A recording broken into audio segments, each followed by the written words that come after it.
আমাদের মাননীয় ধর্মমন্ত্রী মহোদয়, উনি গেছিলেন হলো তার নিজ জেলা জামালপুরে সাবেক প্রতিমন্ত্রী রাশেদ মোশাররফের ওয়াইফ হাসনা মোশাররফের জানাজায় গেছিলেন। জানাজায় যাওয়ার পরে মন্ত্রী মহোদয় জানাজা করার সময়ই তার পকেট থেকে তার দামি মোবাইলটা নিয়ে যায়।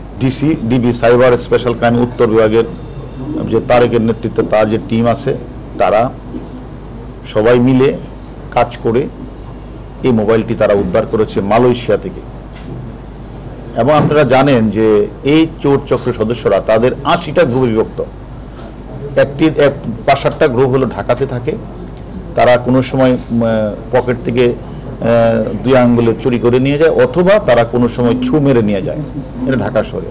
আর ঢাকার বাহিরেও আরও অনেক মোবাইল চোর চক্র আছে, তাদের কাজটা হচ্ছে কোনো বড় বড় সমাবেশ হলে, জানাজা হলে, নামাজ হলে বা তারাবির সময় তারাবি হলে, অর্থাৎ যখন কেউ নামাজ পড়তে যায় অথবা জনসমাবেশে, তখন তারা ওই একটা গ্রুপ তারা কাজ করে, তারা তখন মোবাইলটা পকেট দিয়ে যদি কেউ বুঝে ফেলে, তখন দেখা যাচ্ছে যে অন্যরা তার চুরির অন্য সদস্যরাও যার চুরি হয়েছে তারই ঘিরে রাখে, অর্থাৎ পলানোর সুযোগ করে দেয়। ওয়ালটন এসিতে ইনস্টলেশন একদম ফ্রি।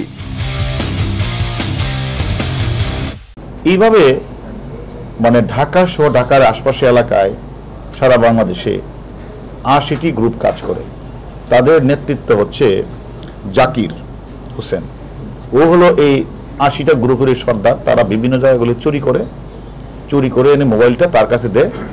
সে আবার তার একটা গ্রুপ আছে, সেই দামি মোবাইলগুলি সে করে কি এটা কোনো সময় এটা মালয়েশিয়া, দুবাই, ইন্ডিয়া এই জায়গাগুলো তারা পাঠিয়ে দেয়। এবং সেটা করে হলো তারা এই মোবাইলটা যখন ঢাকায় জমা হয়, দামি মোবাইলগুলি তারা পাঠিয়ে দেয় হলো রিয়াজউদ্দিন মার্কেট, চিটাগাং। হ্যাঁ, কুরিয়ার সার্ভিসের মাধ্যমে তারা ওই রিয়াজউদ্দিন মার্কেটে আরেকটি চক্র আছে, সেই চক্রের কাছে পাঠিয়ে দেয়। তারা আবার এটা মালয়েশিয়া, ইন্ডিয়া, দুবাই পাঠিয়ে দেয়। এবং এইরকমভাবে তারা এই কাজটা বহুদিন ধরে করে আসছে। যে মোবাইলটাতে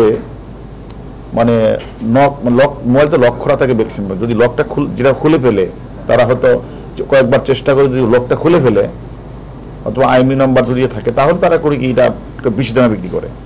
আর যেটা লক খুলতে পারে না, এটা একটা কম দামে তারা বিক্রি করে দেয়। এই চোর চক্রের সর্দার সহ 8-9 জনকে তারা গ্রেপ্তার করেছে। গ্রেপ্তার করে তাদের দেওয়া তথ্য মতে আমাদের মাননীয় মন্ত্রী মহোদয়ের মোবাইলটা তার পকেট থেকে চুরি করেছিল মুন্না সেটা রাসেলকে দিয়েছে। রাসেল বুরহানের কাছে 50,000 টাকা বিক্রি করছে। বুরহান এটাকে হিরোর মাধ্যমে হিরোকে দেয়, হিরো এটা মালয়েশিয়া পাঠিয়ে দেয়। তারপরে আমরা একে একে মুন্না, রাসেল এদেরকে গ্রেপ্তার করার পরে আমাদের প্রেশারাইজ করার পরে মালয়েশিয়া থেকে তারা মোবাইলটা ফিরে দিয়েছেন।